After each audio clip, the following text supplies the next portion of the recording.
كل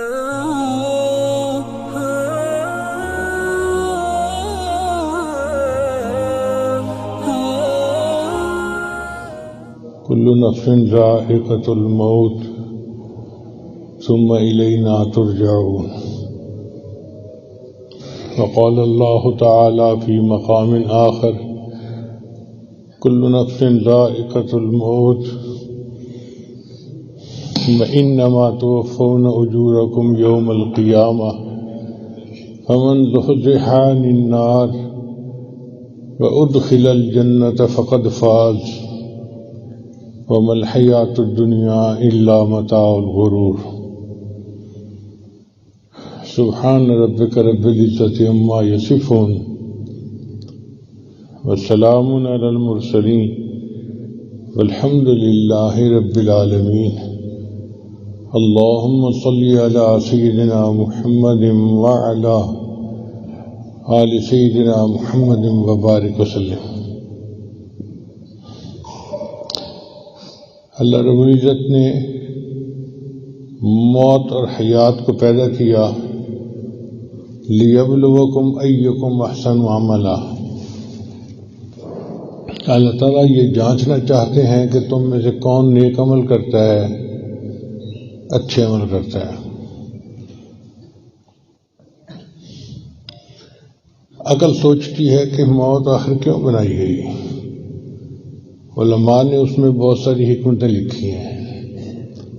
پہلی حکمت یہ کہ نیک لوگوں کو دنیا کی سختی سے راحت ملے، نیک لوگوں کو دنیا کی سختی سے راحت ملے اور برے لوگوں سے دنیا والوں کو راحت ملے.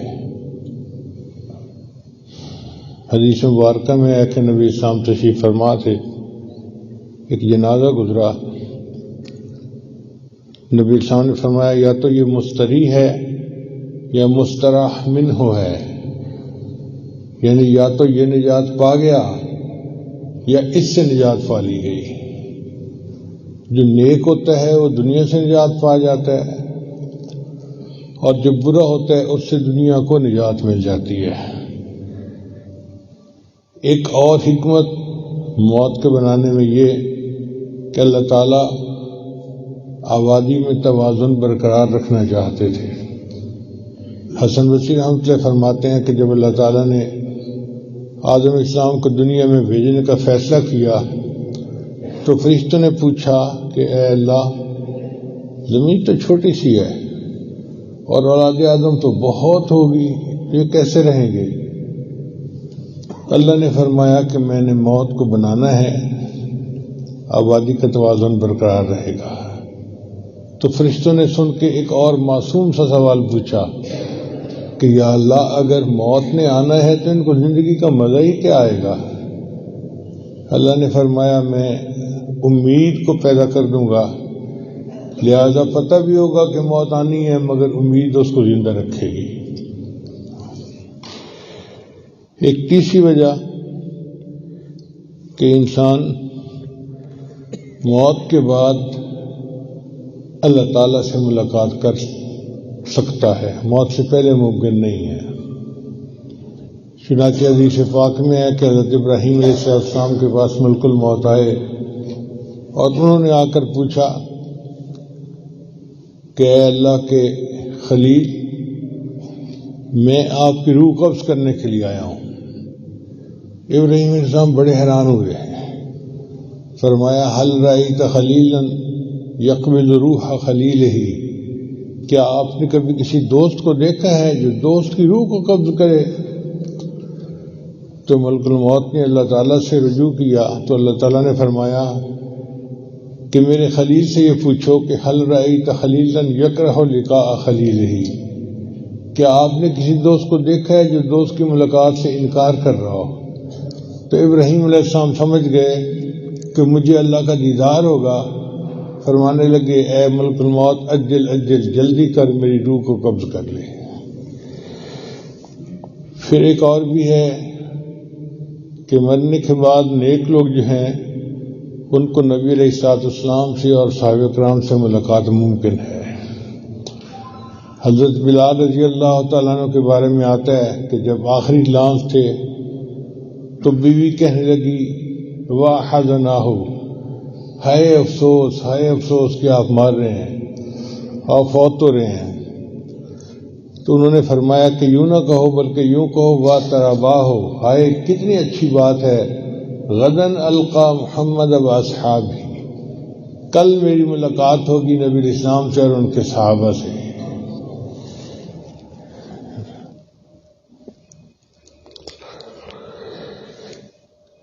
جب نبی علیہ السلام نے دنیا سے پردہ فرمانا تھا تو آپ نے سیدہ فاطمہ الزہرا رضی اللہ عنہا سے بلایا اور سرگوشی میں کوئی بات کہی تو وہ رونے لگ گئی۔ پھر تھوڑی دیر بعد ایک اور بات کہی تو وہ مسکرا پڑی۔ عائشہ رضی اللہ عنہا بڑی حیران، ام المومنین تھیں۔ انہوں نے پھر بعد میں پوچھا کہ فاطمہ یہ بتاؤ کہ نبی صاحب نے کیا فرمایا تھا؟ انہوں نے بتایا کہ نبی صاحب نے میرے کان میں سرگوشی کی تھی کہ بیٹا اب میرا وقت قریب ہے اور میں پردہ کرنے والا ہوں، تو میں رو پڑی تھی۔ پھر نبی علیہ السلام نے دوبارہ مجھے کہا کہ دیکھو میرے گھرانے میں سب سے پہلے تم مجھے آ کر ملو گی، تمہیں مسکرا پڑی کہ جدائی زیادہ نہیں تھوڑی ہے۔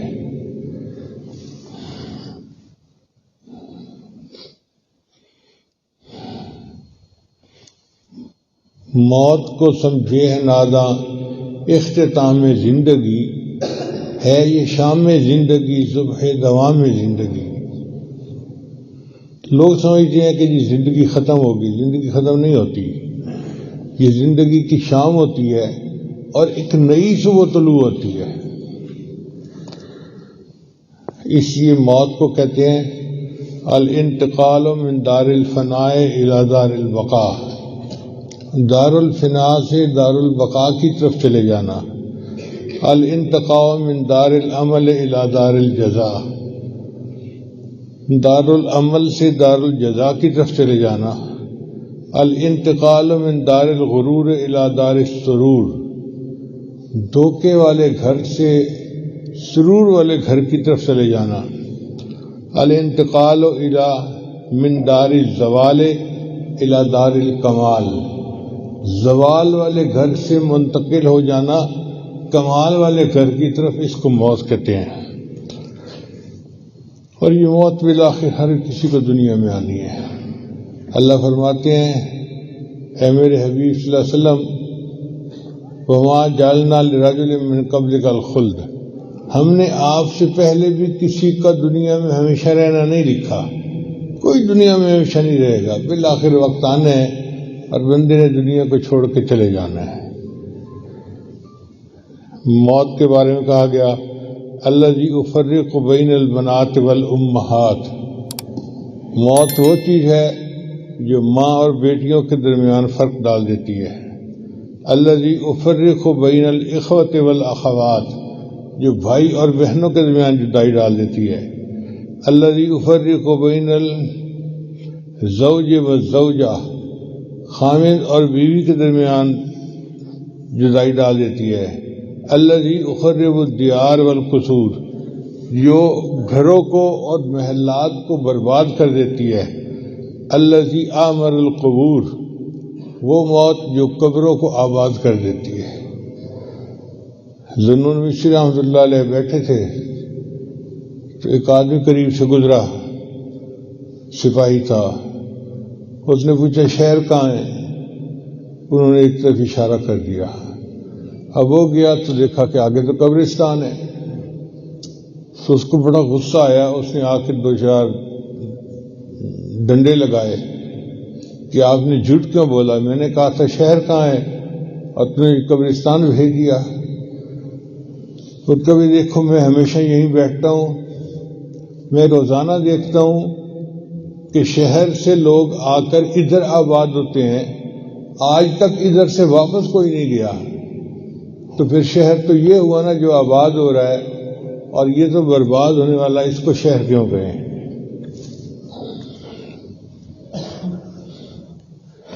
حدیث مبارکہ میں ہے نبی صاحب نے ارشاد فرمایا کہ تم میں سے کوئی بندہ موت کی تمنا نہ کرے. موت کی تمنا اس لیے نہیں کرنی چاہیے کہ اگر یہ نیک بندہ ہے تو اس کو اللہ تعالیٰ اور موقع دیں گے نیکی کے کرنے کا، اور اگر یہ برا آدمی ہے تو اللہ اس کو توبہ کی توفیق دے دیں گے. اس لیے موت کو مانگنا نہیں چاہیے. ہاں علماء نے لکھا ہے کہ صورتحال ایسی بن جائے کہ فتنے ہوں اور ایمان جانے کا اندیشہ ہو، اور ان فتنوں سے بچنے کے لیے کوئی بندہ دعا مانگے کہ یا اللہ میرے ایمان کو بچا، مجھے موت دے دے، تو پھر موت مانگنی جائز ہے. یا کوئی بندہ شہادت کی تمنا دل میں رکھتا ہے اور وہ دعا مانگتا ہے کہ اے اللہ مجھے شہادت کی موت عطا فرما، تو یہ دعا مانگنی جائز ہے.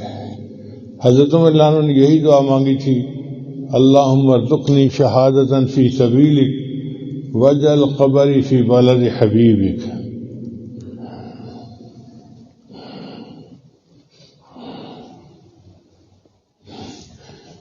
باقی یہ کہ موت بہت تکلیف دہ عمل ہے. اللہ نے یہ نہیں فرمایا کہ تم میں سے ہر بندے کو موت آنی ہے. اللہ فرماتے ہیں کل نفس ذائقۃ الموت، تم میں سے ہر بندے نے موت کا ذائقہ چکھنا ہے.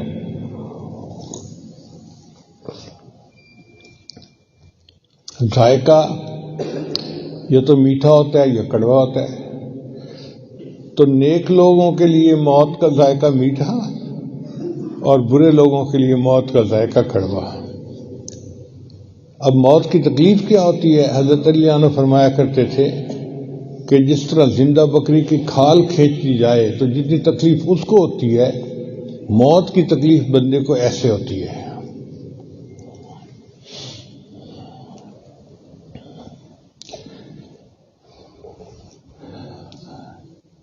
آپ ایک چھوٹی سی مثال پہ غور کریں کہ چولہے پہ کام کرتے ہوئے کئی مرتبہ عورتوں کی انگلی جل جاتی ہے، کتنی درد ہوتی ہے. وہ درد کیوں ہوئی کہ جو حصہ جلا اس میں سے روح باقی جسم میں سمٹ گئی. اگر اتنے تھوڑے سے حصے سے روح سمٹنے پر اتنی تکلیف ہے، جب پورے جسم سے روح سمٹے گی پھر تکلیف کا کیا عالم ہوگا. اس لیے نبی صلی اللہ علیہ وسلم نے فرمایا لو ان قطرۃ من علام الموت وضعت علی جبال الارض كلها لذابت. اگر موت کی تکالیف میں سے ایک قطرہ دنیا کے پہاڑوں پہ ڈال دیں تو سب جو ہے نا پگھل جائیں.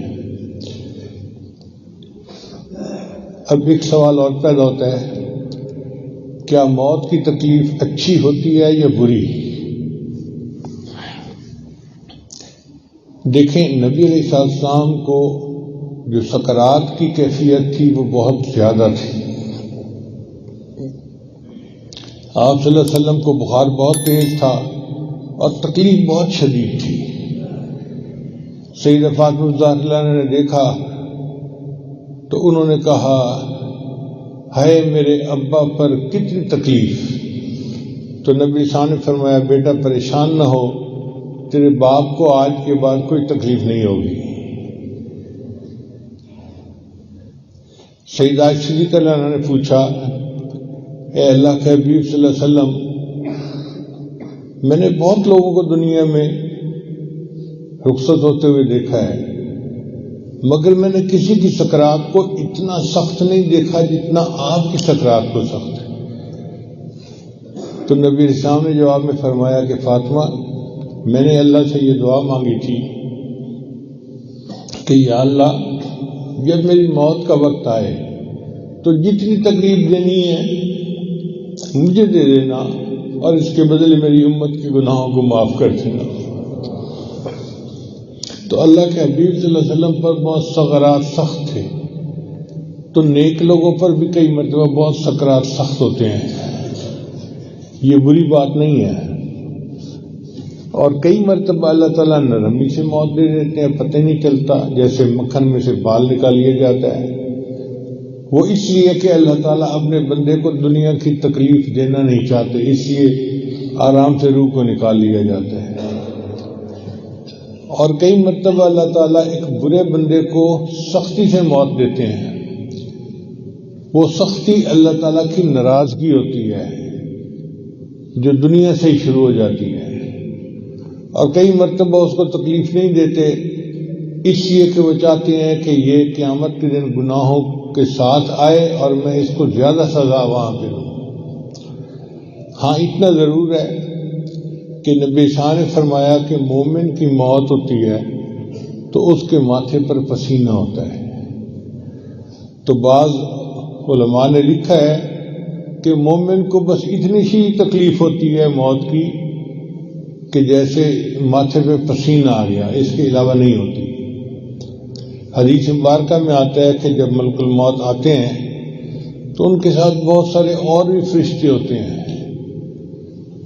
اور وہ آ کر اس بندے کو یاد دلاتے ہیں کہ میں آ گیا ہوں آپ کی روح کو قبض کرنے کے لیے، اور دوسرا شیطان کو مار کے اس سے دور بھگا دیتے ہیں تاکہ شیطان ان کے ایمان میں خلل نہ ڈال سکے. اب بتائیں یہ کتنی مزے کی بات ہے کہ اسرائیل علیہ السلام ہی شیطان کو دور بھگا دیں. اب جب شیطان دور بھاگ جاتا ہے تو پھر مومن جو ہے اس کو بتا دیا جاتا ہے کہ تیرا موت کا وقت قریب ہے. پھر ملک الموت کے پاس ایک ریشم کا کپڑا ہوتا ہے جس میں جنت کی خوشبو ہوتی ہے، وہ اس خوشبو کو اس کے سینے پہ رکھ دیتے ہیں. جیسے دنیا میں آپریشن کر رہا ہو نا کسی بندے کا تو اس کو انستھیزیا دیتے ہیں. انستھیزیا ملنے کے بعد بندے کا ہاتھ کٹ جائے، جوڑ کٹ جائے، جو مرضی ہو جائے، اس کو پتہ نہیں چلتا تکلیف کا. تو اللہ تعالیٰ دنیا کا انستھیزیا، آخرت کا انستھیزیا بھیجتے ہیں اور مومن اس کی خوشبو میں مہک رہا ہوتا ہے اور اسی طرح اس کی روح قبض ہوتی ہے، پتہ ہی نہیں چلتا اس کو.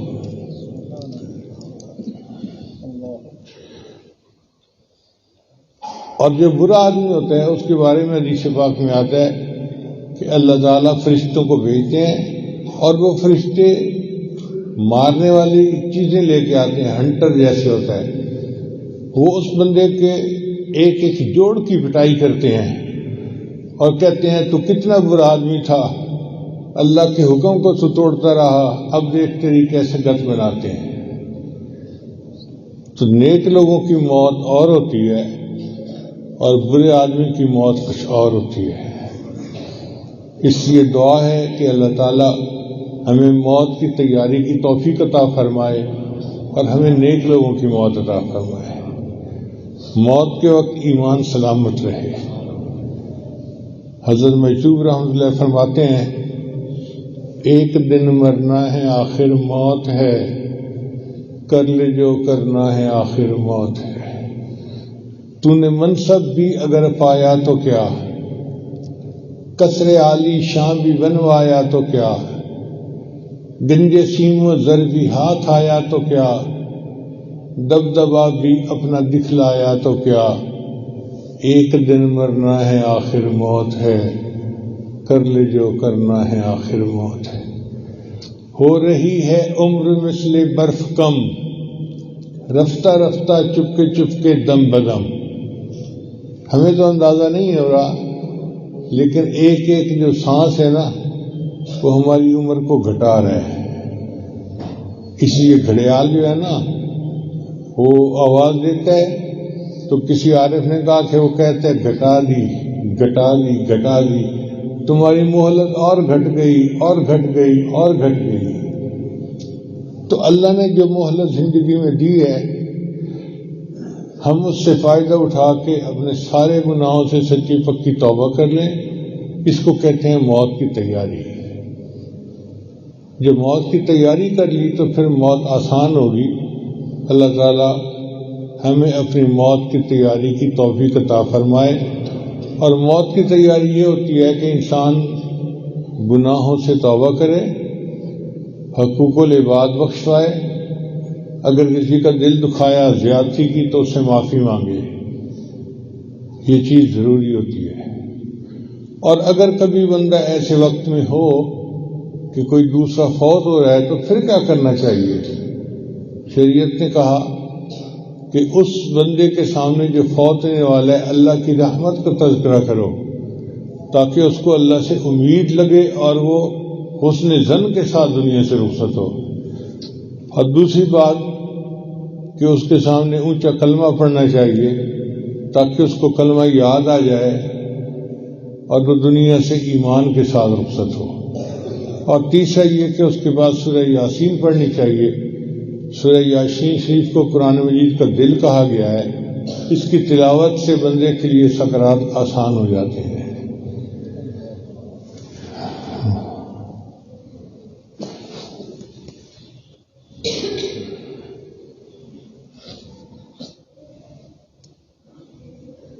اللہ والوں کی موت کتنی آسانی سے آتی ہے، ذرا ایک دو واقعات سن لیجئے۔ سری سکتی رحمۃ اللہ فرماتے ہیں کہ ہم لوگ بیٹھے ہوئے تھے، ایک نوجوان آیا اور آ کے پوچھنے لگا کہ کوئی اچھی جگہ ہے جہاں کوئی مر سکے۔ ہم نے کہا یہ کیسا سوال پوچھ رہا ہے کہ کوئی اچھی جگہ ہے جہاں کوئی مر سکے؟ تو قریب مسجد بنی ہوئی تھی، ہم نے مسجد کی اشارہ کر دیا، وہ گیا، اس نے جا کے وہاں پہ وضو کیا، 2 رکعت نفل پڑھے اور پھر لیٹ گیا۔ تھوڑی دیر بعد ہم اٹھے کہ چلو ظہر کی نماز پڑھتے ہیں، جب گئے تو دیکھا وہ اللہ کو پیارا ہو چکا تھا۔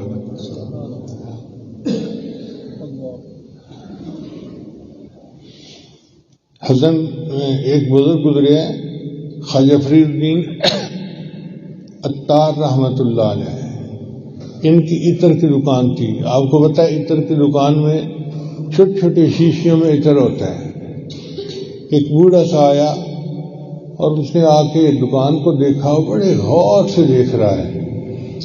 جب اس نے بڑے غور سے دیکھا تو انہوں نے پوچھا، یہ نوجوان تھے، بابا جی کیا دیکھ رہے ہو؟ کہنے لگا میں دیکھ رہا ہوں کہ تمہاری جان اتنی شیشیوں میں اٹکی ہوئی ہے، یہ نکلے گی کیسے؟ تو انہوں نے غصے میں کہا جیسے آپ کی نکلے گی ویسے میری بھی نکلے گی۔ تو بوڑھے نے جب سنا تو کہنے لگا اچھا بھائی میری جان تو ایسے نکلے گی۔ وہیں لیٹ گیا فرش کے اوپر اور کلمہ پڑھا اور فوت ہو گیا۔ یہ واقعہ بنا ان کی توبہ کا، وہ پھر توبہ کر کے بڑے اولیاء میں سے بنے اور انہوں نے تذکرۃ الاولیاء کتاب بھی انہوں نے لکھی۔ تو جنہوں نے موت کی تیاری کی ہوتی ہے ان کے لیے موت ایسے آسان ہو جاتی ہے۔